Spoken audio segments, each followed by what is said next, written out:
Question for you, Yes. Innovation. Yes. Talk to me about how you at Anthem and you, John, define innovation. Yes. Innovation, we talk about this a lot if you've been to the studio or have come to visit us. Innovation means a lot of different things to a lot of different organizations. It's an often used word, and the best part of it is it's like wine. If you like it, you're right. If you're whatever form of innovation you're deploying, whether it's at an initiative level or an enterprise level, if you're an incubator, if you're a venture, it's right. So it really needs to be the model that fits your organization. But as we're thinking about innovation at Anthem, the phrase that we're using is catalyzed impact at scale. Okay, and what does that mean? So, and I know this isn't a presentation, but I do have 2 slides just to help bring some context to the discussion, and then we'll have the conversation. So, you heard part of my background was financial planning and analysis. And normally things below the line on a financial chart are bad. This is not a financial chart, so below the line is not bad here. I want to set that up. If you think about the innovation journey of where Anthem is and where we're trying to go, we started back in 2015 and have really worked to build some foundational capabilities. Okay? So, and by the way, this is, when I say it's not bad, if you're thinking about starting corporate innovation somewhere, this is your challenge. So this area is the challenge of establishing this function in a corporate environment. But we really set up with a space, with a dedicated team, and then a process. And we modified that process over the years, over the last couple of years, to really fit our culture, to fit our needs, to drive our definition of innovation. That was very important. So we worked with a third-party partner who kind of gave us the blueprint, but then we tailored it over time. Okay? So now here we are. We've got this multidisciplinary team. We've got this established process, and we feel good about it, and we should, but we're not done. Okay? So what we're looking at is that 2.0, really honestly 3 and 4.0, they're looking to blow right through it, version of what we want to do with innovation. How do we take it to the next level? That's what we want to be thinking about as we start moving up. And I want to talk about that. I'm actually going to work this conversation backwards because I want to land here and then see where the conversation goes. Okay. So when we think about that, how do we work with the business? Right. So on the left side of the page, it's really more around the ideation and the initiative portfolio. And on the right side of the page, think of this as your enterprise innovation. So I'm going to start with this because honestly, this process is still the one we're going to use here. Okay. But as we start moving up the scale, we want to take this process and start employing it a little bit differently. So the role of the innovation team going forward, in addition to what we've done historically, is now going to be that catalyst for the organization. So I said catalyze impact at scale. We need to be the ones who are helping incubate new initiatives within the organization, accelerating existing concepts in the organization, being that trusted advisor to the organization. We need to be experts in certain fields for them. So I'm going to use an example for each one of these that I'll tie together. So think about exponential technologies. Everybody comes in, Chris and I were talking about AI earlier, AI, blockchain. We want to be the ones that are helping understand where the opportunities are, seeing around corners. What should we be thinking about? What should we not be thinking about? That's catalyze. Okay? That's being a catalyst for the organization. The next thing we want to do is we want to be a capability builder for the organization. We don't want innovation to only rest in the innovation studio across the street over here. It's arrogant to think that's the only place innovation can happen at Anthem. And actually, it's completely backwards from where you want to go. You want it to be, where we were having a conversation earlier, you want it to be part of the corporate DNA at some point, right? The analogy our innovation leader uses, you don't walk into the Vatican and says, who's in charge of religion? It's the same thing around innovation. You don't just go to one spot to find innovation. So our responsibility as an innovation team is to take the skills that we've developed over the last 3 years out to the rest of the organization, and then build new skills for the enterprise. Okay. So how do we take that exponential technology example? How do we become the blockchain experts and build that capability for the organization? So when there's an application, a project that's needed, they have a question around it, they're looking to us to help, and we can be that capability, that resource for the team. Okay, for the broader organization, big enterprise. The last one is convener. And it really is kind of what it sounds like, bringing things together. So think of this around the ecosystem. Things like today, when you're out and you're talking about your community involvement and how you're talking and engaging with the community.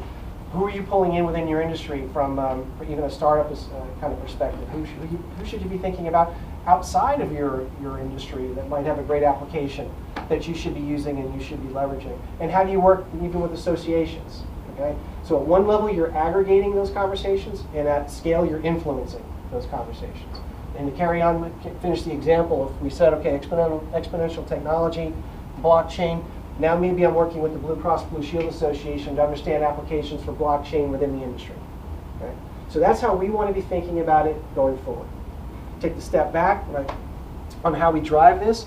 This is our process, this is our discipline, this will still be the core of what we do. It's the foundation of how we're going to employ the rest of this going forward. Our team has developed and modified over the last 3 years, very, very disciplined process where we start right here at the top with our ideation. Okay, what should we be focused on? What should we be working on? We combine design thinking and agile processes to bring that through. So after we say what's the problem and have a potential solution, we start thinking through what's that desired state? How does that change from current state? Okay, we're asking the questions around market research. We're doing user testing, concept testing. We're asking the questions around value. Okay, what are the value drivers? What are the KPI that we're going to want to do? And we're also making sure that we're answering the questions around the solution. What's the architecture? How do we plug this into the organization? Because right now, we're one of the few pieces of Anthem that has true enterprise purview. So many of them, we've been built through acquisition of loose plans over the years. You've got a lot of silos in an organization. We have a lot of scars to prove it. So how do we be thinking about what systems that we need to plug in? Graphic user interfaces, user experience, things like that. And then the actual product development work, the capabilities, the wireframes, all that good stuff. Okay, so we use our design thinking and our agile processes to get to those activities, to get to those questions. And ultimately, what we're going to do is we're going to hand that to a development team to build. And I don't really mean hand it like a cold, here you go, good luck with that. I want to be very clear when we talk about working with the business. We're working with the business the entire way through this process. Okay? We are never not engaged with the business. We will not take something out of the ideate stage into the shape stage if I don't have a business sponsor saying this is important to me. I'm not pushing rope. Life is too short. Okay? So we're working with the business the entire way through. And then when we get down here, it's really just our model. If you were to go and look at IBM's model, they have their development teams sitting with their design teams. We're just organized differently where our development teams are outside of the design teams. So we have this transition period where we actually work with them. We're conveying the main requirements, the objectives, so that they can go write the detailed user stories and ultimately the finished product. And then it gets to market and goes to scale. So this is the journey we've been on over the last 3 years, is again, really establishing and learning from what worked, what didn't work, and how we wanted to employ that. And now it's our responsibility as an innovation team to take that to the next level so that we can drive the incomes over here. Are we seeing monetary outcomes with more zeros on the end of it? How do we actually show impact at a $90 billion company? That's one of the challenges that we're going to have to face. Are we increasing membership? Or are we impacting membership outside of our core membership base, or things we can be doing across the entire system, not just in our 14 states? Have we actually changed the impression of how people think about Anthem as a brand? And then, honestly, too, are we helping influence that point of view in the ecosystems? Are we part of that conversation, or are we reacting to it? And that'll be how we measure success going forward. So, that's the only 2 slides I brought. There we go. That's perfect. Any questions around what John talked about? Yes? You mentioned about not pushing rope, working with a business unit from the beginning. And when the ideas, like you mentioned blockchain, do those come from the business unit? Or, I mean, what if the business units don't have any knowledge of or interest in some new trend that you guys see before they do? Correct. I guess you have to sell that into the business unit, or how does that work? So what we want to do is something like a blockchain. Our team will be looking around and investigating it from a capability standpoint. You know, how is it working? What are the applications? What does it do well? What does it not do well? So what they're trying to do is do what I'll call a business ready assessment. Okay? They're not looking for the application. They're not the hammer looking for the nail. Now, because when we walk into a workshop, I'm not asking you what your solution is. I don't care that you think you need an app. We'll figure out if you need an app. Okay? So when we do a workshop, it's what's the problem that you're trying to solve. That's where we start. And what we do is we work with the business unit leadership to understand where are your big rocks, what are your challenges, what are your strategic objectives, and that's where we tend to focus our challenges. We'll do some crowdsourcing. with the teams, or they may have a project they know they want to work, and we start working the problem. And then if something like blockchain is an applicable solution, we'll bring that team in at that point. But we're making sure that we start with why do we care before we start saying, I have something that you need to see. Yes. So, and then just kind of continuing that theme on when it exits, yes. You know, the Innovation Center, the VU takes over. Yes. Is that why it's going to green or it is. blue? That's where the VU begins to take ownership and it leaves your purview? So again, the VU has ownership throughout, but I want to, and it's interesting. So we're doing a lot of the heavy lifting, and we're bringing a lot of the capability and skill. One of the things that we decided, that line moved a lot over the last 3 years. So originally, we were trying to build fully functioning prototypes, and the organization was rejecting it. So you guys aren't doing final code. Stop doing final code. Then we said, fine, here's your wireframe. And then that was actually not enough for the organization to actually say, wait a minute, we still don't get it. Now I'm having my developers write requirements instead of actually telling them what to do. So we've actually had to do quite a bit of trial and error to find where that spot is of saying, okay, let me answer the questions for you, okay? And then now we know we're working with the organization. We know what your entrance criteria are. That will be my exit criteria, so that as this goes forward. Now, from a P&L standpoint, you're right, though. This is where I won't scale as an organization if I stay all the way through this part of it. So I am looking for somebody from the business to take ownership of the initiative to drive it, those last few pieces. But we stay on as an advisor capacity, and we're always there and always available. Michelle. You kind of already answered part of my question, which was around prototyping. Mm-hmm. I'm curious about the structure of the innovation team. Yes. Are you a microcosm of the IT development cycle? In other words, do you have BAs and BI, and who defines your KPIs? Do you get that from the business, or do you? So yeah, all of them in some ways. We're actually staffed like a startup. If you come into the Innovation Studio, I would tell you half the people have healthcare background, half don't. I didn't have any healthcare background before I started. My last tour of duty was in business services. We've got some folks who are subject matter experts that are going to probably be working more with the business leaders to truly understand what those challenges are. But then what we have a kind of a business development function working with the leadership. We have a group that's going to be working through the product development cycles. We actually have product professionals in the studio. We have business analysts, technical business analysts in the studio. I work on a lot of financials and KPIs, so I'll be handling that. Then we have the graphic designers, and we have a full stack dev team. So even though I'm not doing fully functional prototypes, I still have a full stack dev team who's doing the architecture and doing that capability building that I was talking about. So yeah, we have a really, really good cross section of skills, of experiences, of backgrounds. It's a fantastic So dynamic. if you possess every skill that's required, Correct. how do you organize your nuts and bolts interactions with the business unit? Like, do you borrow a dev for your? So as it moves through the process, what we do is we'll have in each workshop, one of the activities we do is forming a core team. So we're driving the initiative. We're really helping with a lot of what has to happen, the process with the backbone for it. But we form this core team, and we've got certain folks who are coming into the team at certain points, and we've got other people exiting at certain points. So I may need somebody from the business who's a subject matter expert here. I may need somebody from IT who knows all the data systems, can help me tell me where to plug into the data systems over here, and then they'll rotate out to on the next section. So absolutely, we're very much virtual as it moves through, and it'll morph based on its as we go. Thank you. Yeah. Two questions. One, where do you fit organizationally in the hierarchy? Yes. Second part is, just generally speaking, how many projects a year do you think you can take on, or what's your target? Yeah. Skipping the value stuff, how big the Yeah. hockey stick is. So, first question, we're in the IT organization. It's partially why too we have an IT. We don't do the full development. We're part of the IT organization. If we had it to do over again, I'm not sure that's where we would have said we want to be in the organization. But I will tell you, we exist because the CIO at the time, Tom Miller, felt so passionately about this. He carved his budget to make space for this. So I'm very grateful to be there and then a part of the organization. But typically, I think as we look at it, we're going to be thinking about, should we reside in IT long term? In terms of your second question with throughput, you know, here's the challenge with design thinking in Agile, because we have this struggle, and David's in the back of the room, he and I have had this conversation 100 times.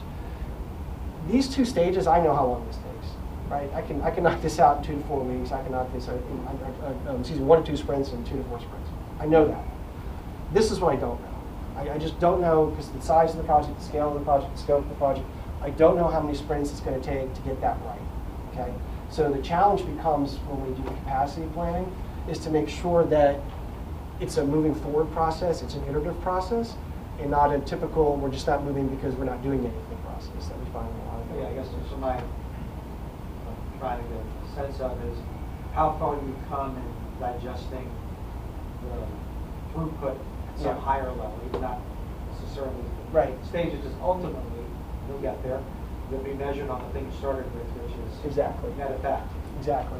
So honestly, again, it depends on the size of your organization, how many teams you have working it. But if this is 1 to 2, 2 to 4 sprints, this is probably 8 to 10, 8 to 12 sprints. So you think about, okay, I can get, any given team can get somewhere between 2 and 4 out annually. How many teams are you willing to put out? How many teams are you willing to stand on? So today you're running at 10 a year, 20 a year, I would say 6 to 8 would be where I would like to be, based on just because you have to keep the pipeline moving behind. But honestly, the activity metric's not the one I'm trying to be measured on. No, you might not want to be. At some point, it's going to be you'll have a fail chart. Yes.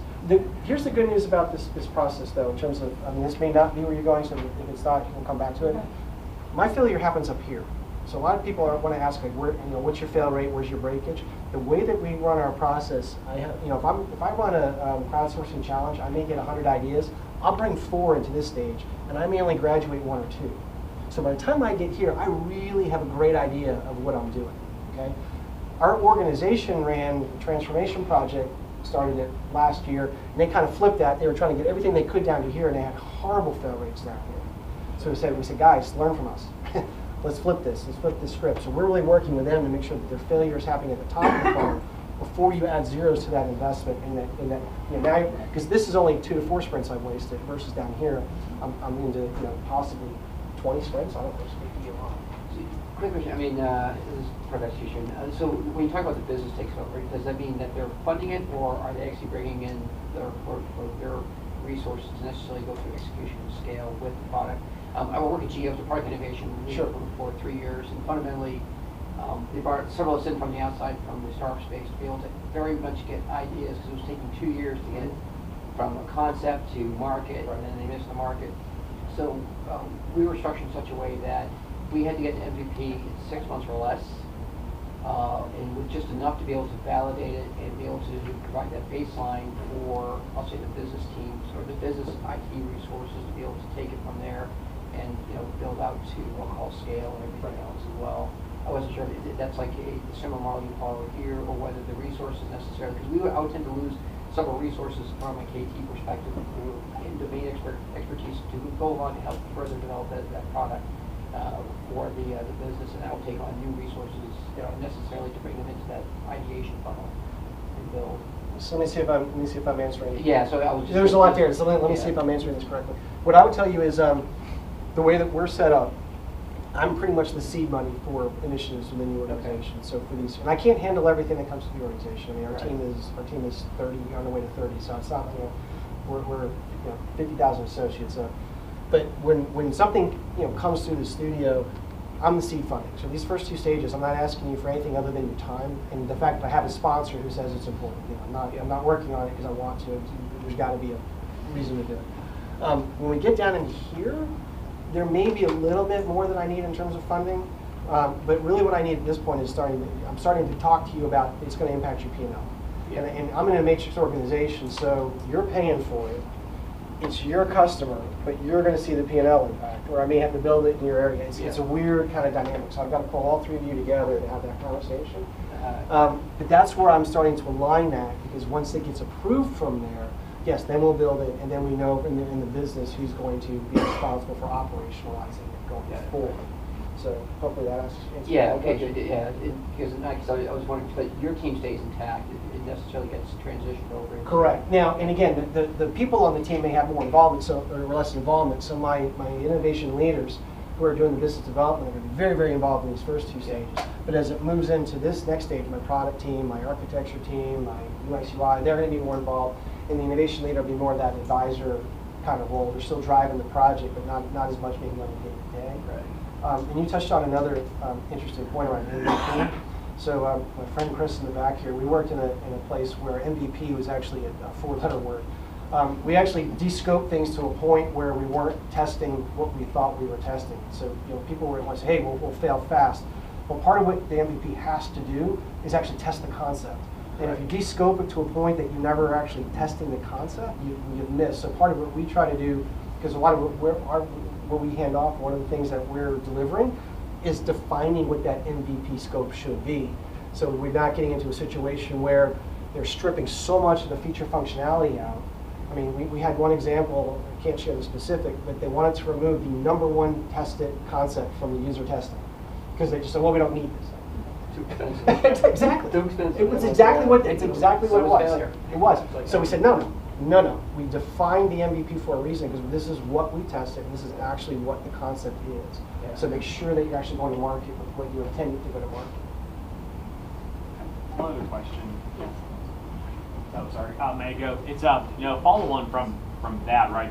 With your funnel, like you said, some of the outcome metrics you have on the slide. Like, how are y'all measured? Like the catalyzing impact. Like, how do y'all define impact?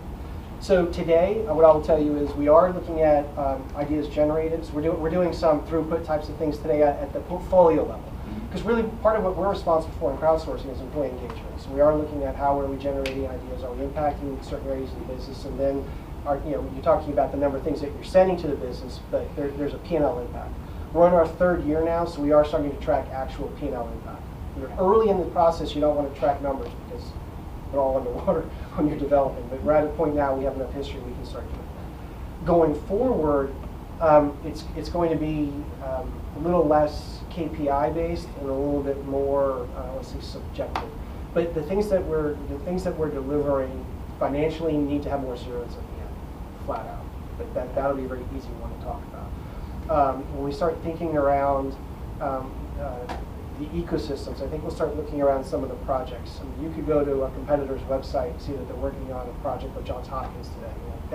Those are the types of things we need to be doing more around and about and helping shape industry conversation and not just reacting to it. So it'll be maybe a little bit more subjective as we do this. But the key word that we're thinking of is that scale. Whatever we do has to be an enterprise level conversation and not an initiative level conversation when we talk about those types of things. Yeah, because it's something that I've worked in healthcare and incubation as well, right? Just the delivery life cycles are so long, right? To see things, especially if you're getting anything that's like a health intervention. Right. And, yeah, so that's a pain point for me as well. Yeah. Yeah, and I have 14 plan presidents that need to approve everything, right? Yeah. So, That's easy. yeah. Yes. In this model, do you scan the startup world, new technologies? And if so, do you introduce that? It sounds like a lot of build, but do you introduce that type of, do you Sherpa them in? How does that build to you? So that was probably a lesson learned early for us, where we were doing a lot of scanning for startups, and then we would run around and sell them, and it ended up becoming that pushing rope example I gave. Why are you bringing this to me? How do you know they're the best solution for this? That's not the conversation we wanted to be in. So then we kind of flipped it, and if we were working on a solution, we would evaluate a partner or somebody that's been brought to us to say, could they be part of this solution? Yes, they could. Going forward will be more of what you're alluding to. I don't want to imply that we're doing that now, but in terms of a roadmap of what we want to be doing, yeah, we need to be doing, working with the second floor ATDC over there a lot more.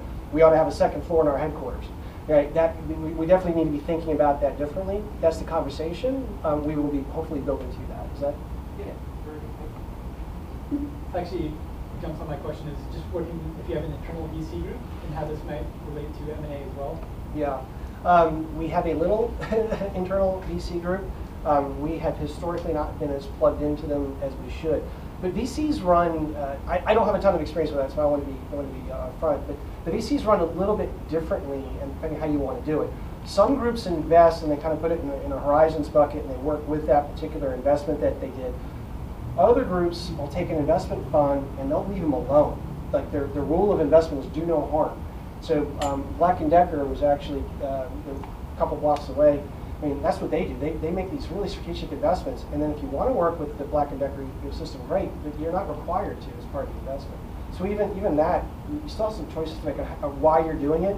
Just, but for us right now, we're not doing a ton of that. And then what can you share about budget? I can't.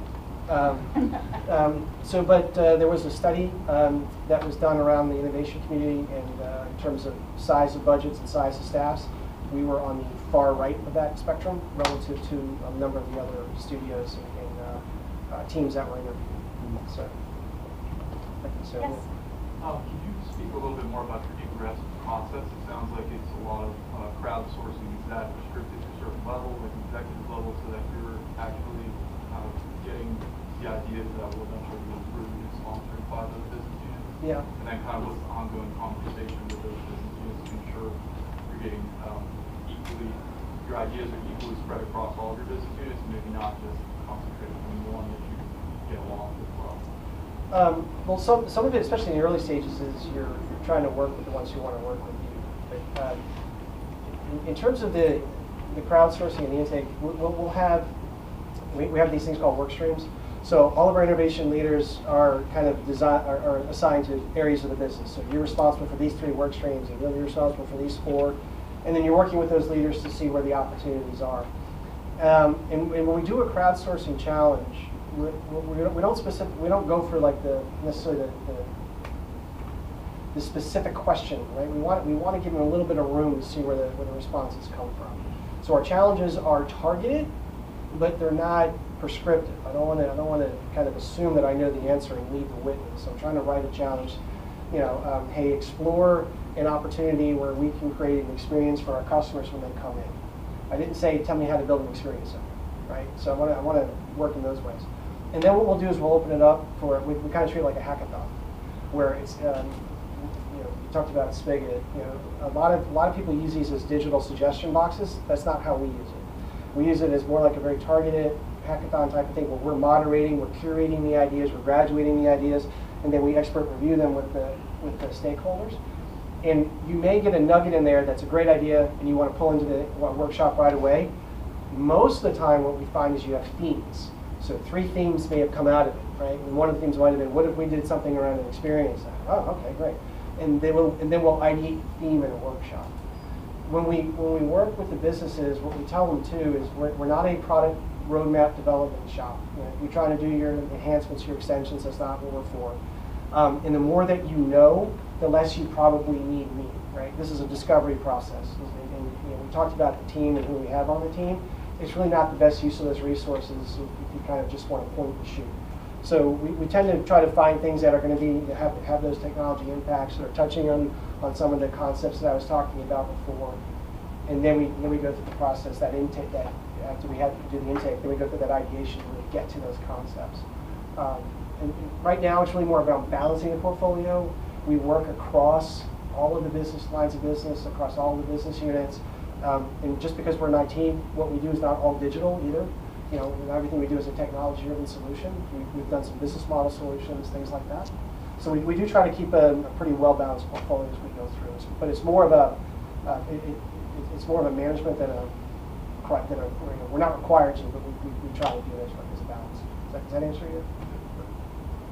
Yes. Is there a cycle that process works on time bound? So your leads are responsible for workshopping with business next time of the year, or you refresh your system? Yeah, so their MBOs will be written to be something along those lines. So we're looking to have this drive this kind of impact, or have this many conversations, or this many workshops. The activity we don't want to get, depending on where you are in the cycle, you got to be careful. You don't want to get too activity focused because it's not the right necessarily right behavior. But the strategic ones you're talking about, we want to make sure we're doing so many challenges, having so many conversations with the business leader to make sure that we're scanning and we're asking the right questions and maintaining a pipeline. Yeah, for sure. So the ideas you're working on, are they all necessarily eventually results in, let's say, developable software, or some are just purely process driven, or maybe around, which may not necessarily have a, say, software development angle to it? Because sometimes it's really about I would say we're more constituent driven with our applications. So we're definitely looking at members. We're looking at providers. We're looking at employers for our solutions. I don't do a lot of process improvement internally. Now, design thinking can apply to that. Right. And we will make our design kit available to teams that want to do that. Say, hey guys, if you're trying to improve, how do you do that, that specific process? Here's a great activity that you can go do. But we're not going to typically take those on. We have one in the back. Yeah. So when you work with different new companies, right? You work with startups and stuff like that. At what point in a unsuccessful startup do you notice the development is going down? What are your signs for improper development schemes? When do you bring in your own developers or choose to drop the project? So I want to be candid. The number of startups we work with are going to be limited by some of the models that I'd like to get to in the future, number one.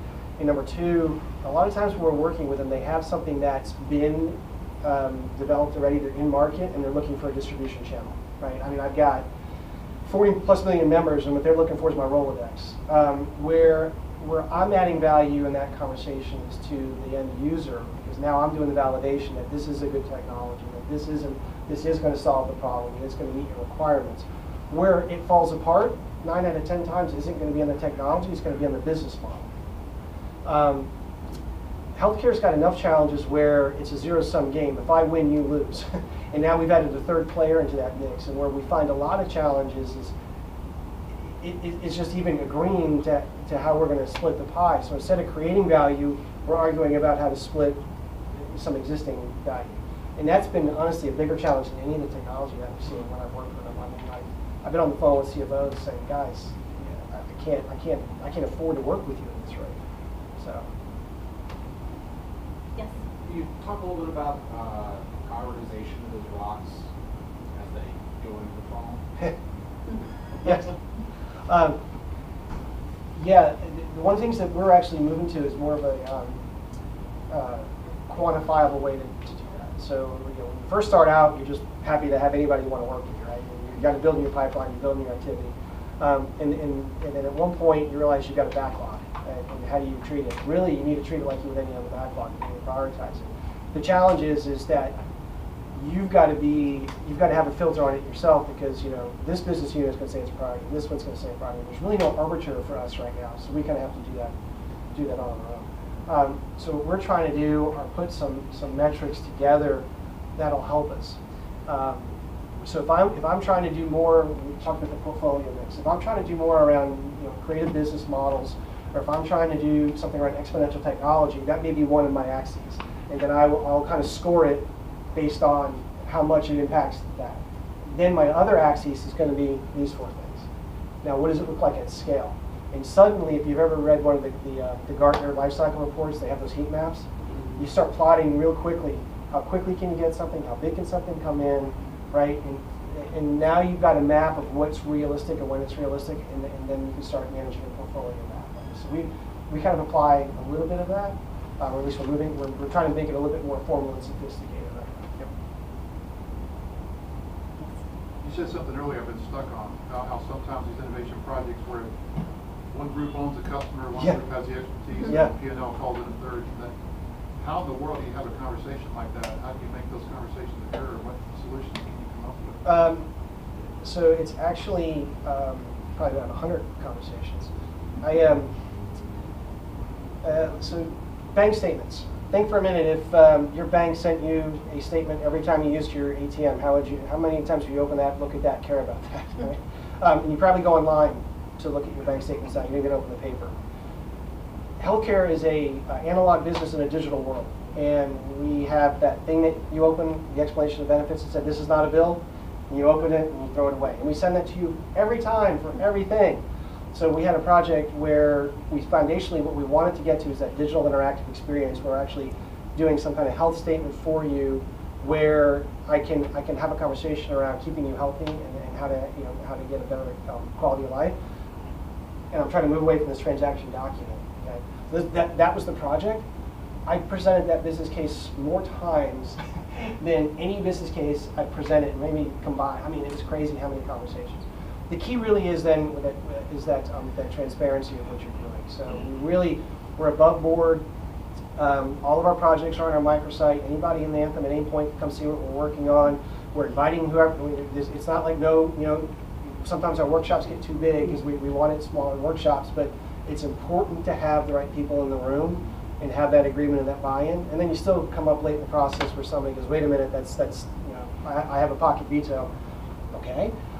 The good news is though, is when you've gone through something like this and you've done the process, there's a lot of times it becomes the jigsaw puzzle of fitting it into a financial plan or something behind the scenes. There's less argument around the concept. We've done a lot of really good work on the concept, and it's just kind of the behind the scenes. But honestly, we've had so many stakeholder alignment meetings, just trying to be open about it as we go. Any other questions? So we have about 5 more minutes, just to keep everybody on task with time. I actually have a question for you regarding handoff to the BU. Yes. So you mentioned this a little bit. What does that look like for you, and how do you assure that you're setting that up for success? Yeah. So what we try to do is participate. We have something. We have our planning increment processes where we're actually handing off the development. Those are couple week cycles. We actually participate fully in those. So we have all of our documentation. We have all of our exit criteria, which in a lot of cases it's more than the entrance criteria for the team, but we have it. So our team may even write some epics that the development team said, we're not going to use those. They might. But we spend those 2 weeks with them, and then we act as advisors for them as they come through. And then on projects that have been long-term, as things are launching into the market, we have a portfolio coordinator who maintains line of sight into tracking key metrics, and we would have our innovation leaders participate on, because they're still updating status calls, so we would have our innovation leaders participate on those after it leaves the studio. So we're never fully disengaged, but our involvement has to decrease, or I cannot get back to the top. Talk a little bit about the capability building aspects. So if you have groups from what does that look like? How are you creating more of a culture of innovation outside of your own lab? Yeah, so we have a lot of groups trying to fill their pipeline, from our transformation efforts. They're trying to fill their pipeline, and they're coming to us a lot for help. So one of the things that we've done most recently is say, you know what, Spigot was being run. We had our own instance of it. There was an enterprise instance, and the enterprise was running it like a digital suggestion box. So we said, we got it. You guys are done. Thank you for playing. So we're going to take that in. We're going to put a program around that so that we have a much more structured pipeline for those teams as they come through. One of the other things that we've done at an immediate impact is prepared a design kit. So we've actually got resources on our microsite. At every stage of this process, if you were to go to my microsite, it's laid out just like this. If you click on it, it tells you what I'm going to deliver to you at the end of this process. And then if you scroll down, you're going to see the 12 activities like you're workshopping right now that I'm going to do to get to those outputs. And for a half a dozen or so, I've got videos to show you how to do that. Okay, that's still a little passive, and you still have to come to me. I've got some ideas they haven't signed off on yet on how to take that forward. I'll tell you 2 of my favorite are Intuit's Innovation Catalysts and Adobe's Redbox. I really like those 2 programs, and I actually have a combination of the 2 I've put together that I'm going to try to pitch. But right now what we're doing is really around directing them to the right resources, but helping them at this point, because I can absolutely help here. And if I can get you to the right problem, if you know what your problem is, if you know what you're trying to work on, so much else, even if I can't help, you're on the right path. That's really where I'm focusing a lot of my energies right now. Yes. Can you just say, what was it Intuit again? Intuit, they have these innovation catalysts. So if you Google that, you'll find their program. They're actually folks who dedicate a portion of their time to coach other members of the teams through projects. Intuit runs some pretty intensive hackathon type challenges too. They'll run them over a weekend. But the program's pretty interesting. If you think about it from if you're going to run a marathon or do a triathlon, you get a coach. You wouldn't just try to figure it out yourself. It's kind of that concept. It's pretty cool. And what was the other one you mentioned? Adobe Redbox. They give you a box, and it's got a lot of cool stuff in it, including funding. So, I'm not kidding. We all want that for Christmas. They give you a credit card with $1,000 on it to prototype and do whatever you need to do. It's pretty cool. So there's a video. You can watch the video. And, so what I want to do is take those two and jam them together and create something. Yes. In the beginning of your conversation, you mentioned that being that you're in IT, you wish you started at a different place. So the second question is, could you describe a successful, that everyone said this was an awesome scenario, and you might not be able to give details, but could you say it was operationally efficient or contributed to the balance sheet? Good question. So the question was around why, I said I wish we weren't in IT, and why was that? Part of the challenge of being in the IT organization is people think you're only there for the IT organization, and you only do digital. And then, just on a personal level, I'm tired of responding to questions of why I have non-IT jobs in my IT roles, right? I answer because I do the budget, so I answer 3 times a year. How come you have these roles that aren't IT roles? It's like, because I'm not an IT shop. And honestly, too, innovation should be an enterprise function and not as specific to. So that's really more of why I said that, and how I think about it. But I'd like Anthem to think about going forward. Honestly, some of the things that we've done early in the process were such capability building blocks. Like I talked about being analog in a digital world. You know, when's the last time you used paper at the airport to get on an airplane? Unless you had to and you're running late. It's on your phone, right? My auto insurance company, like they're sending me a card, and I end up taking a picture of it. And that's why don't I have a digital healthcare card? So we did a concept like that, and everybody's like, why haven't we done this before? And when that explanation of benefit, even just putting that together into a summary statement, forget the digital aspect for a second, just removing, we organized it for ourselves, not the customer. Just from what is the customer perspective? There's a lot of design thinkers in here with empathy. That's, to me, one of the greatest successes I think we've had as an organization, is getting the organization to think outside in instead of inside out. Just having that empathetic, we're doing this for the member, we're doing this for the provider, we're doing this for the employer. That's been, honestly, the biggest aha I get isn't so much product related, it's that process related. When they come in and they get it, they're like, how do I take this back to my organization for the other stuff that I work? So for me, it's been twofold. It's been some of the output, but it's been the impact we've been able to have on the mindset shift internally. This builds on my last question. Yeah.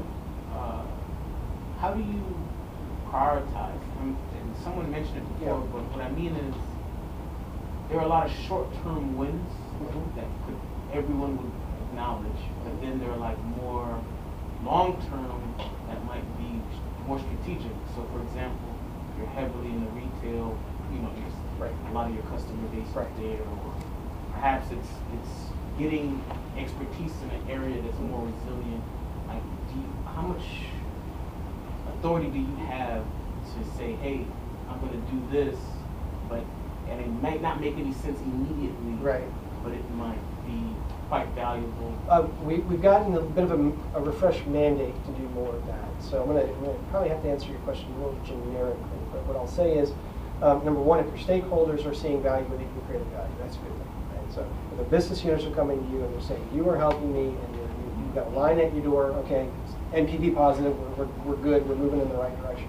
What I don't want to do when you talk about the short-term wins, I don't want to become a de facto enterprise product development shop just because I had capacity or I had a skill set your team didn't have, because that's a quick path to being reintegrated into the business, and that's a 3 to 5 year life cycle. And that's back down to that, around that previous page, you fall back below the line at that point, all right? In terms of the other pieces on that, it's really not so much prioritizing as much as we're gonna be in a journey on how we organize to do that. I will not lose sight ever of this portfolio. I will always drive and have this as a priority and then prioritize within that portfolio. This will become a secondary priority, and I will organize to make sure I'm addressing both of these, and I'm not trading off between. All right. So as we kind of look as our staffing model, as we look at our resource needs, I need to be thinking of this as a dual mandate, not an either or. Right? Now, how I balance between those, talk to me in a year and I'll let you know. But that's how we're approaching it right now. Awesome.